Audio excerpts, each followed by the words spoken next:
औज़ुबिल्लाहिमिनश्शैतानिर्रजीम बिस्मिल्लाहिर्रहमानिर्रहीम। मेरे प्यारे दोस्तों, सज्जनों, साथियों ते मित्रों, अस्सलामु अलैकुम वरहमतुल्लाहि वबरकातुहू।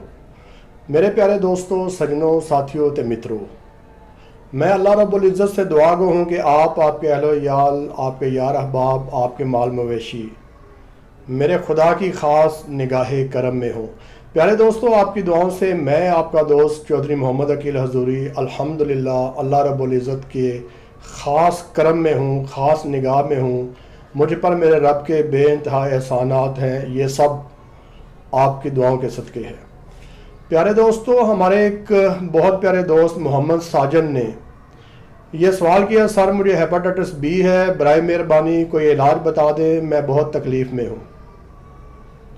मेरे प्यारे दोस्तों, आज हम हेपाटाइटिस बी पर ही बात करेंगे और इंशाअल्लाह ताला मैं आज आपको हेपाटाइटिस बी का होम्योपैथिक में इस्तेमाल होने वाला एक ज़बरदस्त मुजरब तरीन नुस्खा बताऊंगा और इंशाअल्लाह ताला मेरे प्यारे भाई मोहम्मद साजन अल्लाह की रहमत से, अल्लाह के फजल से, अल्लाह की तरफ से आने वाली शफा के सदक़े आप बिल्कुल ठीक हो जाएंगे। आइए वीडियो का आगाज़ करते हैं।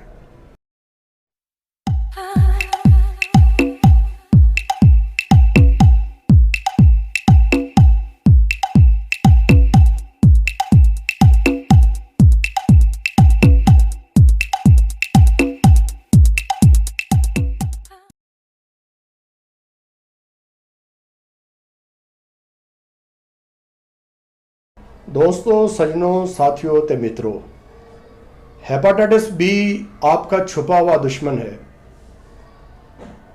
प्यारे दोस्तों, कई सालों तक ये आपके वजूद के अंदर पोशीदा रहता है, आपके जिगर को तबाह करता रहता है। आपको उस वक्त पता चलता है जब ये अपनी आखिरी स्टेज पर पहुंच चुका होता है।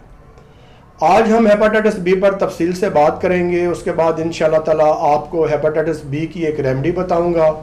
इंशाअल्लाह ताला वो रेमेडी ना सिर्फ आपके लिए बल्कि आपके जानने वालों के लिए भी शफा का सबब बनेगी। प्यारे दोस्तों, हेपाटाइटिस बी एक वायरस से फैलता है और वो वायरस हम तक कैसे पहुंचता है, ये बहुत अहम सवाल है, क्योंकि वो वायरस जैसे ही आपके जिगर पर हमला करता है आहिस्ता आहिस्ता आहिस्ता आपके जिगर को तबाह बर्बाद कर देता है। बात बढ़ते बढ़ते यहाँ तक पहुँचती है कि आपका जिगर कैंसर का शिकार हो जाता है। मेरे दोस्तों, हेपाटाइटिस दो किस्म की होती हैं। एक हेपाटाइटिस बी क्रोनिक कहलाती है, एक हेपाटाइटिस बी एक्यूट होती है। मोहतरम दोस्तों, एक्यूट हेपाटाइटिस बी आपको 1-2 माह में उसका पता चल जाता है। उसकी निशानियां आपके ऊपर जाहिर होना शुरू हो जाती हैं। आपकी आंखों का रंग बदल जाता है, भूख में कमी आ जाती है, चेहरे का रंग बदल जाता है, वजूद के अंदर कमज़ोरी शुरू हो जाती है। जैसे ही इसकी निशानियां जाहिर होती हैं, आप इसका टेस्ट करवाते हैं, आपको पता चलता है आपको एक्यूट हेपाटाइटिस बी है। आप उसकी ट्रीटमेंट करवाते हैं। अल्हम्दुलिल्लाह 10, 15, 20 दिन के अंदर अंदर आप बिल्कुल शफा याब हो जाते हैं। दूसरा खौफनाक दुश्मन हेपाटाइटिस बी क्रोनिक है। प्यारे दोस्तों, ये क्रोनिक खतरनाक बीमारी इस लिहाज से है कि जब इसका वायरस आपके जिगर पर हमला करता है आपको पता नहीं चलता। वो आहिस्ता आहिस्ता आपके जिगर को खाता रहता है, जिगर को तबाह करता रहता है, और जब काफ़ी हद तक आपका जिगर डैमेज हो जाता है तो उसकी निशानियां आप पर जाहिर होना शुरू होती हैं। आप LFT टेस्ट करवाते हैं तो पता चलता है कि आपके जिगर के अंदर गड़बड़ बहुत ज़्यादा हो चुकी है। उसके बाद आपके अलग-अलग टेस्ट किए जाते हैं, पता चलता है आप हेपाटाइटिस बी क्रोनिक के शिकार हो चुके हैं। आपके लिए परेशानी होती है, ज़हनी अज़ियत का सबब बनता है। ये मर्ज हमारे अंदर किन वजूहात की वजह से होता है? प्यारे दोस्तों, जब आप बेहतियाती करते हैं, आप नाइयों के पास जाते हैं, वो अपने उस्तरे इस्तेमाल करते हैं, उस्तरों के ऊपर लगे हुए जरासीम से ये आपके अंदर ट्रांसफ़र हो जाता है। प्यारे दोस्तों, जब आप अपने दांत निकलवाने के लिए किसी डॉक्टर के पास जाते हैं, अगर उन औजार पे हेपाटाइटिस बी का वायरस है तो वो आपके वजूद के अंदर ट्रांसफ़र हो जाता है। प्यारे दोस्तों, अगर आप अपने वजूद के अंदर ब्लड तब्दील करवाते हैं और उस ब्लड को अगर सही तरीके से टेस्ट नहीं किया गया तो उस ब्लड के अंदर मौजूद हेपाटाइटिस बी का वायरस आपके वजूद के अंदर ट्रांसफ़र हो जाता है।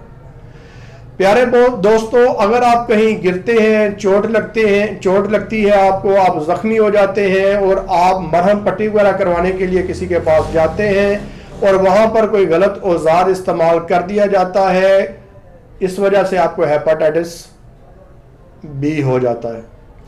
अगर आप किसी ऐसे शख्स के साथ सेक्सुअल तल्लुकात रखते हैं जिसे हेपेटाइटिस बी है, तो उस शख्स की वजह से भी आपको हेपेटाइटिस बी हो सकता है। मेरे दोस्तों, अगर आप हेपेटाइटिस बी का शिकार हो चुके हैं तो परेशान होने की ज़रूरत नहीं, घबराने की ज़रूरत नहीं। अल्लाह रब्बुल इज़्ज़त ने हर चीज़ के लिए इस कायनात में शफा रखी है। सिर्फ शर्त यह है कि एहतियात की जाए और अपना इलाज प्रॉपर मुनासिब तरीके से करवाया जाए। मेरे प्यारे दोस्तों, हेपेटाइटिस बी का शिकार होने के बाद घबराएं मत, परेशान मत हो, बल्कि हेपेटाइटिस बी से एक खिलाड़ी की तरह खेलें। जिस तरीके से खिलाड़ी अपने मुखालिफ बॉलर को चौके और छक्के लगाता है, आप भी इसी तरीके से हेपेटाइटिस को चौके और छक्के लगाएं। लेकिन आपके चौके और छक्के क्या है? आपके चौके और छक्के मुनासिब इलाज और मुकम्मल परहेज है। अगर आप मुनासिब इलाज करवाएंगे, अगर आप मुकम्मल परहेज करेंगे, तो इंशाअल्लाह ताला एक दिन आप हेपेटाइटिस बी को ऐसा छक्का लगाएंगे कि वो आपके वजूद की बॉडी से, आपके वजूद की बॉडी के ग्राउंड से बाहर चला जाएगा। इंशाअल्लाह ऐसा मुमकिन है। आप दिलेर बने, बहादुर बने। याद रखें, इंसान उस वक्त तक बीमारी से शिकस्त नहीं खाता जब तक इंसान अपने अंदर से शिकस्त ना खा जाए। जब तक इंसान नहीं हारता, उसे कोई बीमारी हरा नहीं सकती। पहली शर्त है कि आपने बीमारी से लड़ने का अहद करना है और आपको यकीन होना चाहिए कि अगर आपका अंदर इतना मजबूत है, आप बीमारी को शिकस्त दे सकते हैं, तो एक दिन इंशाअल्लाह ताला आप उस बीमारी को लाजमी शिकस्त देंगे। प्यारे दोस्तों, अगर बदनसीबी से आप हेपेटाइटिस बी का शिकार हो गए हैं, तो आपसे लाजम है कि अपनी बीवी के साथ जब भी आप सेक्सुअल लिंक्स रखें, तल्लुकात रखें, तो कंडोम का इस्तेमाल लाजमी करें। क्योंकि अगर आप ऐसा नहीं करते, आप ये एहतियात नहीं करते, तो उसका नतीजा बहुत गलत निकल सकता है। उसका नतीजा यह निकलेगा कि आपकी वाइफ भी हेपेटाइटिस बी का शिकार हो जाएगी और अगर वो प्रेग्नेंट हो जाती है, वो जिस बच्चे को जन्म देगी, वो बच्चा भी हेपेटाइटिस बी का शिकार हो सकता है। आज पाकिस्तान और इंडिया में बेशुमार लोग हैं, लाखों करोड़ों की तादाद में हैं जो हेपेटाइटिस बी का शिकार है, लेकिन उन्हें इस बात का अंदाजा ही नहीं कि खतरनाक बीमारी उनके वजूद पर हमला कर चुकी है। इस खतरनाक बीमारी को वो आसानी से शिकस्त दे सकते हैं, लेकिन शिकस्त उसी वक्त मुमकिन है जब वो अपना इलाज करवाएं और मुकम्मल परहेज रखें। मोहम्मद साजन, मेरे दोस्त, मेरे भाई, आपको भी कतई परेशान होने की ज़रूरत नहीं है, घबराने की ज़रूरत नहीं है। इंशाअल्लाह ताला मैं आपको एक रेमेडी बताने जा रहा हूं।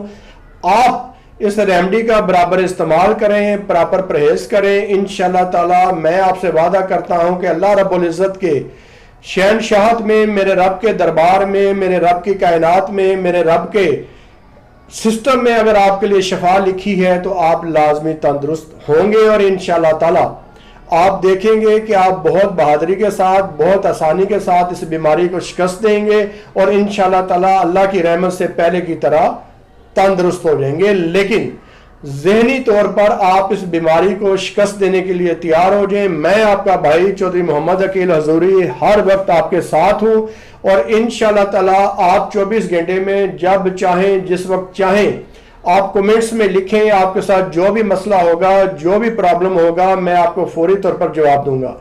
अभी जो मेडिसिन आपको बताने जा रहा हूं, आप इन मेडिसिन का इस्तेमाल करें। हर हफ्ते में एक मरतबा मुझे लाजमी अपनी बीमारी के बारे में बताएं। इंशाअल्लाह ताला अगर कोई मेडिसिन तब्दील करना पड़ी तो मैं बीच में वो मेडिसिन तब्दील करता रहूंगा। उस वक्त तक आपका साथ नहीं छोड़ूंगा जब तक अल्लाह के फजल करम से, अल्लाह की रहमत से आप अपनी इस बीमारी को शिकस्त नहीं दे लेंगे। और मेरा ईमान है, मुझे यकीन है कि आप बहादुर आदमी हैं, आप अपनी बीमारी को शिकस्त लाजमी देंगे। आइए अब रेमेडी की तरफ आते हैं। बराए मेहरबानी मोहम्मद साजन और मेरे दूसरे दोस्त जो भी हेपेटाइटिस बी का शिकार हैं या जिनके प्यारे हेपेटाइटिस बी का शिकार है, वो ये रेमेडी नोट फरमा लें। इंशाअल्लाह ताला ये रेमेडी इस्तेमाल करने के बाद उनके लिए खुशखबरियां लाएगी। रेमेडी नोट फरमाए। प्यारे दोस्तों, पहले नंबर पर मेडिसिन है आर्सेनिक अल्बम 2X। जी क्या कहा मैंने? आर्सेनिक अल्बम 2X होम्योपैथी की मेडिसिन है। दूसरे नंबर पर मेडिसिन है ब्रायोनिया 2X। प्यारे दोस्तों, दूसरे नंबर पर मैंने मेडिसिन आपको बताई ब्रायोनिया 2X। तीसरे नंबर पर मेडिसिन है चेलिडोनियम 2X। जी क्या कहा मैंने? प्यारे दोस्तों, मैंने अर्ज की चेलिडोनियम 2X। और चौथे नंबर पर प्यारे दोस्तों मेडिसिन है चोनेनथस 2X। चोनेनथस 2X। मेरे प्यारे दोस्तों, मैंने अभी आपको 4 मेडिसिन बताई। आप 2X में 10 ml की पैकिंग में ये 4 मेडिसिन खरीद लें। जब आप होम्योपैथी की ये 4 मेडिसिन खरीद लें, ये मेडिसिन खरीदने के बाद जब आप घर तशरीफ लाएं तो एक 50 ml की शीशी, वो भी आप उसी मेडिकल स्टोर से खरीद लें जहां से आपने ये मेडिसिन खरीदी है। एक 50 ml की शीशी आप लेंगे, वो शीशी बिल्कुल साफ होनी चाहिए, जरासीम से पाक होनी चाहिए। बल्कि मेरी आपको नसीहत है कि आप उसे 1 घंटा बॉयल पानी में बॉयल कर लें ताकि उसके तमाम जरासीम खत्म हो जाए। प्यारे दोस्तों, जब वो शीशी साफ हो जाए, जरासीम से पाक हो जाए, तो ये चारों मेडिसिन जो मैंने आपको बताई हैं, इन्हें आप उस शीशी के अंदर ट्रांसफर कर लें। जब आप ये चारों मेडिसिन उस शीशी के अंदर ट्रांसफर कर लें, उस शीशी को ऊपर से बंद करें। बंद करने के बाद आप उसे 10 मरतबा इस तरीके से झटका दें। जब 10 मरतबा झटका दे लें, आपकी मेडिसिन तैयार हो जाएगी। लेकिन अगर आप 100 मरतबा ये झटका देंगे तो इंशाल्लाह मेडिसिन की आफादियत में और इजाफा होगा। जब ये मेडिसिन तैयार हो जाए तो इसे इस्तेमाल कैसे करना है? मोहम्मद साजन, मेरे प्यारे भाई, आप मेरी बातों को गौर से सुन लें, समझ लें। ये वीडियो स्पेशली आपके लिए। जब ये मेडिसिन तैयार हो जाए तो आप खाने से तकरीबन 30 मिनट पहले इस मेडिसिन के 10 कतरे लेंगे, 1 औंस पानी में मिलाएंगे। मिलाने के बाद वो पानी आप पी लेंगे। दिन में 3 मरतबा आप ये मेडिसिन पिएंगे। उसके बाद मेरे प्यारे दोस्त, मैं आपको एक और मेडिसिन बताने जा रहा हूं। वो मेडिसिन भी आप नोट फरमा लें। प्यारे दोस्तों, उस मेडिसिन का नाम है कार्डोस मैरियानस मदर टिंक्चर। क्या कहा मैंने आपसे? कार्डोस मैरियानस मदर टिंक्चर। ये मेडिसिन भी आप ले लें। प्यारे दोस्तों, इस मेडिसिन के आपने 10 कतरे दिन में 3 मरतबा इस्तेमाल करने हैं। जब आप पहले वाली मेडिसिन का जो कॉम्बिनेशन मैंने आपको बताया है, जब आप वो इस्तेमाल कर लें तो उसके ठीक 15 मिनट बाद, 10 मिनट बाद, 20 मिनट बाद आप आधा कप पानी लें। उस आधे कप पानी में 10 कतरे आप कार्डोस मैरियानस के मिला लें। मिलाने के बाद आप उसे पी लें। दिन में 3 मरतबा ये मेडिसिन आप पिएंगे। यानी पहले जो कॉम्बिनेशन बताया वो पिएंगे, उसके 15 मिनट बाद जो अभी मेडिसिन बताई ये पिएंगे। और इस तरीके से आप अपने इलाज को जारी रखेंगे।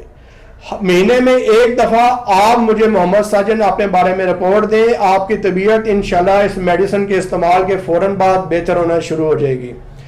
आपका इलाज थोड़ा तवील होगा, इसमें कुछ वक्त लगेगा, लेकिन अल्लाह की रहमत से, अल्लाह के फजल से, आपके भाई का आपसे वादा, आप इंशाल्लाह ठीक हो जाएंगे। लेकिन आपने कंटिन्यूसली अपना इलाज जारी रखना है। चंद चीजों की परहेज आप पर लाजम है। प्यारे दोस्त, आप गोश्त वगैरह से बनी हुई कोई चीज इस्तेमाल मत करें। नमक का इस्तेमाल कम करें। पानी का बहुत ज्यादा इस्तेमाल करने की जरूरत नहीं है। इंशाअल्लाह ताला जैसे ही आप इस मेडिसिन को इस्तेमाल करेंगे, अल्लाह रब्बुल इज्जत के हुक्म से आपके वजूद में शफा उतरना शुरू हो जाएगी। चंद दिनों में आप खुद को बहुत ज्यादा बेहतर महसूस करेंगे। और आहिस्ता आहिस्ता इस मेडिसिन के इस्तेमाल से अल्लाह की रहमत से एक वक्त आएगा कि आपके वजूद से हेपेटाइटिस बी का खात्मा हो जाएगा। इंशाल्लाह मेरा यकीन है और मैं हर दम आपके साथ हूं। इंशाल्लाह आप जल्द मुझे और मेरे दोस्तों को ये खुशखबरी सुनाएंगे, सर मैंने मेडिसिन यूज की, एहतियात की, परहेज की और अल्हम्दुलिल्लाह मैं बिल्कुल ठीक हो गया। मैं उम्मीद करता हूं मेरे दोस्तों, सज्जनों, साथियों को मेरी आज की वीडियो समझ आ गई होगी। मेरी बातों को ज़हन नशीन कर लिया गया होगा। मुझे इस दुआ के साथ इजाज़त दें कि अल्लाह हम सब का हामी नासर हो। खुदा हाफिज़।